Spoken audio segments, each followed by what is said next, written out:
By the time Michaela Mercer realized her husband knew about Roger, the marriage was already over. She just didn't know it yet. Nick Mercer wasn't sitting across from her trying to understand what was happening. He had already understood. He wasn't deciding what to do. He had already decided.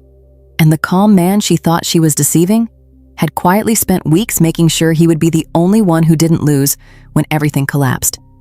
That was the part Michaela never saw coming. Because Nick didn't look dangerous. He looked stable, predictable, dependable. The kind of man people assume they can outmaneuver because he doesn't react emotionally. What she never understood was that Nick's entire life had been built on noticing what other people missed. For 16 years, he worked in corporate exposure analysis. His job wasn't about money, it was about risk. Where it hides, how it grows, and how smart people protect themselves before impact happens. Most people think betrayal is discovered through evidence. Nick didn't discover it through what he found. He discovered it through what quietly disappeared. The absence of warmth. The absence of transparency. The absence of small, unconscious honesty people can't fake. The first real signal came 8 months earlier. Not a message. Not a lie. A behavioral shift. Michaela had started closing emotional doors before she ever opened physical ones. Nick saw it immediately. Because detachment always comes before replacement. He never asked questions, never checked her phone, never followed her. Because Nick understood something inexperienced people rarely do. If someone is betraying you, they will eventually reveal it themselves. All you have to do is stop interrupting the process. So he watched, and he waited. And slowly, Michaela began doing what people always do when they think they are smarter than the person they are betraying. She relaxed. People rarely get caught because they slip. They get caught because they start believing they can't. Nick noticed the small things first. The way she began guarding her screen angle. The subtle improvement in her mood that had nothing to do with him. The way she began creating small irritations out of nothing. Because emotionally exiting people often need justification. And justification requires rewriting reality. That part confirmed everything for him. But the real confirmation came from something else. Peace. One night, Nick watched her laughing quietly at her phone. Soft, private, disconnected from him completely. And he noticed something missing. No conflict, no hesitation, no guilt. She wasn't struggling with the decision anymore. She had already chosen. And what surprised him most wasn't even the betrayal. It was how lonely you can feel sitting next to someone who has already left emotionally. That was the moment Nick stepped out of the marriage too. Not visibly, internally. Because once respect disappears, love doesn't collapse. It just stops being real. From that day forward, he stopped behaving like a husband trying to fix something, and started behaving like someone preparing for impact. He didn't confront. He didn't accuse. He didn't warn. He stabilized. A private financial buffer, copies of every shared document, property exposure reviewed, liabilities mapped, legal consultation arranged through Holly Bennett, an attorney he had once worked with on a regulatory contract. Not because he wanted revenge, because he refused vulnerability. Time passed, and Michaela grew more confident, which was exactly what Nick needed, because confidence creates carelessness, and carelessness creates clarity. The mistake finally came on a cold October evening, the kind where the air feels sharp and everything sounds slightly quieter. Dinner was normal, conversation was normal, life looked normal, which is exactly how most endings begin. Her phone lit up next to her plate, just briefly, but long enough. Roger. No explanation needed. Nick didn't react, because confirmation rarely creates emotion when you've already accepted the outcome. Instead, he asked calmly, "Are you free after the 25th?" The pause that followed lasted less than a second, but it told him everything. "I think I already have plans." Of course she did. That was the moment Nick stopped hoping and started concluding. That night, he sat alone in his office. No anger, no music, no whiskey, just quiet execution. Accounts separated, risk reduced, legal positioning secured, digital history archived, personal exposure eliminated. Nick didn't prepare for a fight.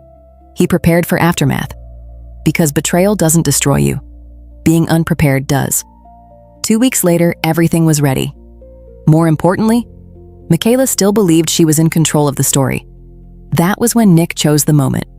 Not during conflict, not during tension, during comfort. Because comfort lowers defenses faster than confrontation. It happened during dinner. Same table, same lighting, same illusion she had been living inside. Michaela was halfway through her meal when Nick finally spoke. His voice calm, measured, final. "You should probably tell Roger you're free after the 25th. Her body froze before her mind understood. "What?" Nick placed his fork down slowly. No anger, no drama, just certainty. "I'll have the separation agreement ready by then." Silence filled the room like pressure before a storm. Color left her face. Confusion tried to become denial. "Nick, what are you talking about?" And in that exact moment, Michaela understood something that terrified her. Nick hadn't just discovered the affair. He had adapted to it, prepared for it, positioned himself beyond it. And the calm man sitting across from her was no longer someone she could hurt. That dinner wasn't when the marriage ended. It ended weeks earlier. This was just the moment she finally realized it. And what Michaela still didn't understand was that Nick wasn't reacting anymore. He was already 3 moves ahead. And what came next was something she was completely unprepared for. Nick Mercer didn't explode after the dinner conversation. That would have been predictable. And Nick was many things. Predictable was not one of them. What Michaela didn't understand yet was that the conversation she thought was the confrontation had actually been the closing statement. The investigation had already happened. Earlier that week, Nick had quietly finished assembling the full picture. Not emotionally, structurally.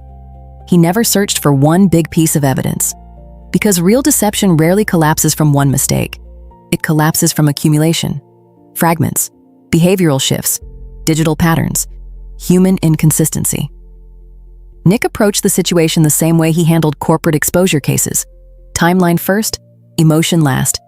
Text patterns mapped. Unusual time gaps noted. Location inconsistencies cross-checked against her explanations. Not because he was obsessive, because clarity removes hesitation. He remembered the exact moment he stopped giving her the benefit of the doubt. Not when he saw a message. Not when he noticed a faint, unfamiliar cologne lingering on a jacket she claimed belonged to a coworker. Not even when he saw notifications disappear in clusters late at night. It was something much quieter. Gaslighting. Small attempts to rewrite reality. "You never told me that. You're imagining things. You're being paranoid." That interested Nick more than the affair itself. Because betrayal damages trust, but psychological manipulation attempts to damage perception. And Nick trusted his perception more than anything. That was when he stopped being a husband trying to understand, and became an analyst confirming a risk event. Every detail became data. The lipstick shade that wasn't hers. The way she began showering immediately after coming home. The sudden emotional distance combined with artificial politeness. That combination always meant something. Emotional withdrawal paired with guilt management. A classic pattern. Nick never confronted her with these observations, because information loses power when revealed too early. Instead, he let Michaela believe she was still controlling the narrative, which slowly gave him something far more valuable than proof. Position. By the time she finally asked, "How did you know?" Nick already understood something she didn't. Power had already shifted. He didn't answer immediately. Silence makes innocent people uncomfortable. It terrifies guilty ones. He watched her hands instead. Small tremors, glass slightly unstable between her fingers. Breathing shallow. Not heartbreak. Exposure. Nick allowed himself the smallest smile. Not satisfaction. Confirmation. Predators don't celebrate when they see weakness. They become quieter. And that silence unsettled Michaela more than any accusation could have. "Nick, seriously, how?" His voice stayed calm. "You didn't get caught." He paused slightly. "You just stopped respecting how much I was paying attention." That answer hit harder than anger ever could, because it told her something she hadn't expected. He hadn't discovered her. He had observed her. And observation always sounds more dangerous than discovery. Inside, Nick wasn't feeling rage anymore. That phase had passed weeks earlier. Anger reacts. Control decides. What he wanted now wasn't revenge. It was balance. Closure on his terms. Because betrayal hadn't just hurt him. It had tried to reposition him into a role he refused to accept. Victim. That part he rejected completely. In that quiet room, Nick made a decision Michaela would only understand much later. He wouldn't destroy her emotionally. He would outgrow her structurally. Because nothing unsettles someone more than realizing they lost someone who became stronger because of them. Michaela sensed the shift but couldn't define it. Her eyes kept scanning the room, as if expecting someone else to intervene. A witness, a fight, drama, something she understood how to respond to. But Nick gave her none of that, only calm. And calm becomes terrifying when someone expects chaos. "What happens now?" she finally asked. Nick didn't answer immediately, because the truth was, what happened next had already started, and she just hadn't realized it yet. Nick wasn't planning a reaction. He was preparing an outcome. And outcomes don't require emotion. They require timing. And Nick had always been very good with timing. That night he barely slept. Not from anger, from disappointment. Because the hardest part wasn't losing her. It was realizing how long he had been alone while still married. And what Michaela still didn't know was the hardest part of her story. Hadn't even started yet. Michaela still believed she had time. That was her biggest miscalculation. People assume consequences arrive immediately after discovery, but the most dangerous consequences arrive after preparation. Nick Mercer didn't rush anything, because rushed decisions come from emotion. And Nick was no longer operating emotionally. He was operating strategically. For 2 weeks after the dinner conversation, he behaved exactly the same. No coldness, no accusations, no punishment, routine, predictability, calm. Which slowly began to disturb Michaela more than anger would have. Because anger means you still matter. Calm means the decision is already made. She tried small tests, extra kindness, unexpected affection, careful questions, attempts to measure damage. Nick responded politely, respectfully, neutrally, like someone speaking to a colleague after submitting a resignation letter. And that emotional neutrality began doing something she wasn't prepared for. It removed her influence. What she didn't understand was that Nick wasn't trying to hurt her. He was removing her ability to hurt him again. Meanwhile, Nick was finalizing something much more important than emotional closure. Structural closure. Meeting with Holly Bennett confirmed everything was ready. Assets protected, exposure limited, legal timing optimized, no surprises left. Holly had asked him one direct question. "Are you doing this to punish her?" Nick had answered honestly. "No." A short pause. "I'm doing this so I can walk away clean." That answer told Holly everything she needed to know. This wasn't revenge. This was architecture, and architecture always outlasts emotion. The final piece came from somewhere Michaela never imagined. Roger Hale's wife. Nick hadn't contacted her immediately, because emotional explosions destroy clarity. Instead, he waited until he had everything organized. When he finally reached out, he didn't accuse. He didn't dramatize. He simply offered information, dates, patterns, evidence. Respectfully, privately. The conversation lasted less than 15 minutes, but the silence at the end told him everything. She already suspected. Nick wasn't revealing a secret. He was confirming a fear.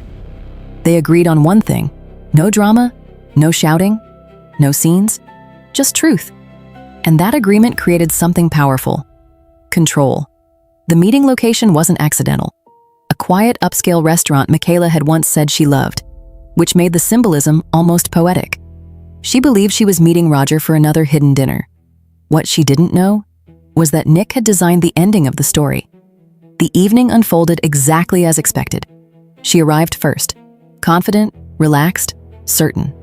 Roger arrived shortly after. Then something changed. A shift in atmosphere. The subtle human instinct that something is wrong before you know why. Nick entered last, calm, unhurried, invisible at first. He didn't approach her table, he didn't interrupt. He simply took a seat several tables away and waited. Because power rarely needs to announce itself. The final move required timing. Nick checked his watch once. Not nervous, precise. A small nod toward the waiter. That was the signal. Moments later, another woman approached Roger's table. Calm, composed, certain. Roger's wife. No yelling, no accusations, just presence. And presence alone started the collapse. Roger went pale instantly. Michaela's brain needed a few seconds longer. But when recognition arrived, so did fear. Nick remained seated, observing quietly. Because this wasn't performance. This was conclusion. Dessert arrived unexpectedly, not ordered, placed deliberately. 4 plates. On each plate, a small folded document. No explanation needed. Roger's hand shook as he opened his. Michaela didn't move at first, because people instinctively delay moments they know will change everything. When she finally looked, her breathing stopped. Separation documents, evidence summary, timeline, everything organized. Everything undeniable. And then she finally looked across the room, at Nick. And in that moment, she understood something she had never understood about him. He had never been passive. He had been patient. Their eyes met. Nick didn't smile, didn't nod, didn't gesture. He simply held her gaze. Steady, certain, finished. And that was the exact moment the power shifted permanently. Because she realized something terrifying. Nick hadn't reacted to her betrayal. He had moved beyond it. Roger tried speaking, failed. His wife remained composed. Because the loudest humiliation is quiet truth. Whispers began in the restaurant. Not loud, just enough. Curiosity spreading through subtle human attention. Nick stood calmly. No speech, no victory, no performance. As he passed Michaela's table, he stopped briefly. Not close enough to create a scene. Just enough to be heard. His voice low, controlled. Final. I didn't expose you to hurt you. A small pause. I exposed the truth so I could leave without carrying your lies with me. No anger, just closure. Then he walked out. No hesitation, no looking back. Because the most powerful dominance move isn't confrontation, it's exit. And Michaela understood something too late. Nick hadn't tried to win. He had simply decided not to stay in a losing position. Outside, the night air felt cold and clean. Nick took one slow breath. Not relief, release. Like putting down something heavy he had been carrying for months. Behind him, the story was collapsing. Ahead of him, something else was beginning. And what Michaela still didn't understand was that the real consequences were only starting. People think the hardest moment is exposure. It isn't. Exposure is fast, clean, almost surgical. The hardest part is what comes after. Because after truth arrives, reality starts collecting its debts. Inside the restaurant, Michaela felt something she hadn't expected. Not anger, not even fear, loss of control. Roger kept trying to speak, but nothing he said made structural sense anymore. Excuses sound very different once timelines are visible. I can explain, but explanations collapse when facts arrive first. Roger's wife didn't yell, which made it worse. She just asked one question. How long? Not emotional, just factual. Roger tried to soften it. 6 months. She slid one paper slightly toward him. Hotel receipts, timestamps, travel overlap. He corrected himself. Almost a year. That was the real collapse, not discovery, accuracy. Because affairs feel powerful in secrecy. In daylight, they look small. Michaela sat frozen, watching the illusion disintegrate. Not dramatically, mathematically. Every lie shrinking into something ordinary and disappointing. Across the room, people tried pretending not to look. But human curiosity always wins. Social exposure had begun, and social consequences moved differently than private ones. Roger's wife stood first. No speech, no threats, just clarity. You made your decision already. A pause. So I'll make mine. She left without looking back. Roger didn't follow immediately, because people often need a moment to understand how completely they've miscalculated. Michaela finally spoke. Quiet, broken. This wasn't supposed to happen like this. Roger didn't answer, because both of them understood something at the same time. Affairs are built on fantasy. Reality rarely participates. Outside, Nick was already halfway down the street. He didn't check his phone, didn't replay the scene, didn't savor anything. Because this had never been about humiliation, it had been about conclusion. What surprised him most was how little anger he felt now. Months earlier, he had imagined rage, arguments, closure through confrontation. Instead, he felt something much stranger. Lightness. Like pressure had been removed from somewhere deep inside his chest. Not happiness, not yet, but stability. And stability felt like progress. That night, he slept better than he had in almost a year. Not because he had won, because uncertainty was finally gone. The next days unfolded exactly how reality always does. Quiet consequences. Roger's wife filed for separation within 2 weeks. Roger tried contacting Nick once. A short message. "We need to talk." Nick never responded, because closure doesn't require participation from everyone. Michaela tried reaching Nick several times too. Not to argue, to understand. That confused her more than anything, because she still thought this was about anger, and Nick had already moved past anger.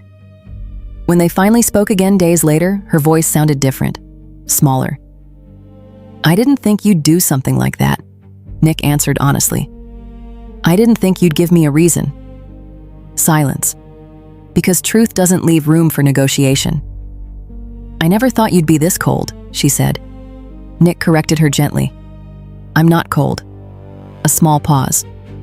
"I'm clear." That distinction stayed with her, because clarity feels harsh when someone was hoping for forgiveness without consequence. Michaela began experiencing something she had never expected.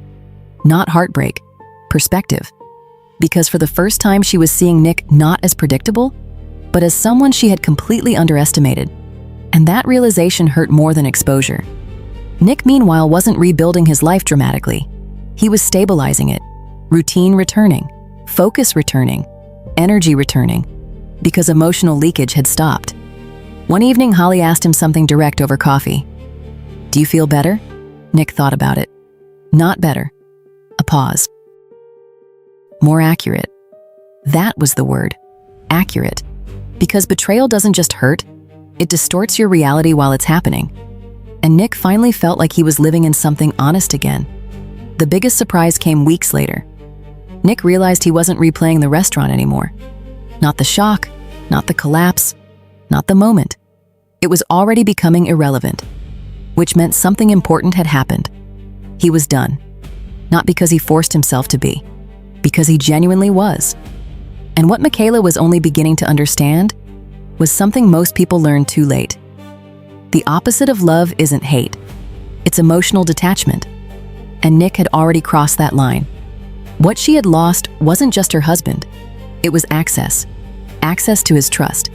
Access to his emotional presence. Access to the version of him that once tried. And that loss was permanent. Because once someone stops fighting for you, they rarely start again. And what neither of them fully understood yet was that the real ending of their story was still coming. After everything ended, life didn't change dramatically for Nick Mercer. It changed quietly, which turned out to be far more important. There were no victory moments, no celebrations, no sense of triumph, because Nick had never been trying to defeat Michaela. He had just decided he deserved better than losing quietly. The legal process moved forward exactly how he expected. Professional, orderly, emotionally uneventful. Signatures replacing years, documents replacing memories. Nick didn't feel satisfaction when it was finalized. He felt something else. Completion. Like finishing a long, difficult chapter you stopped recognizing yourself inside. What surprised him most was not the silence in the apartment. It was the absence of tension. No invisible pressure. No emotional calculations. No subconscious scanning for behavioral changes. Just space. And space felt unfamiliar at first, because peace often feels strange after prolonged uncertainty. People often assume strength shows itself during confrontation. Nick learned something different. Strength often shows itself in what you refuse to continue tolerating.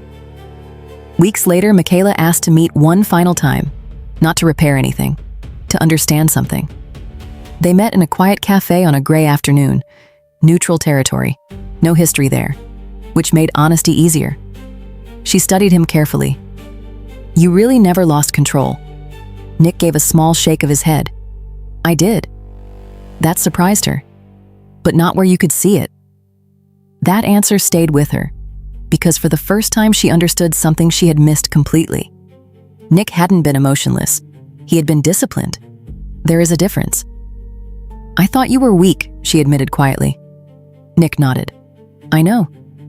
And you weren't. Nick considered that. I was, he said honestly. I just decided not to stay that way.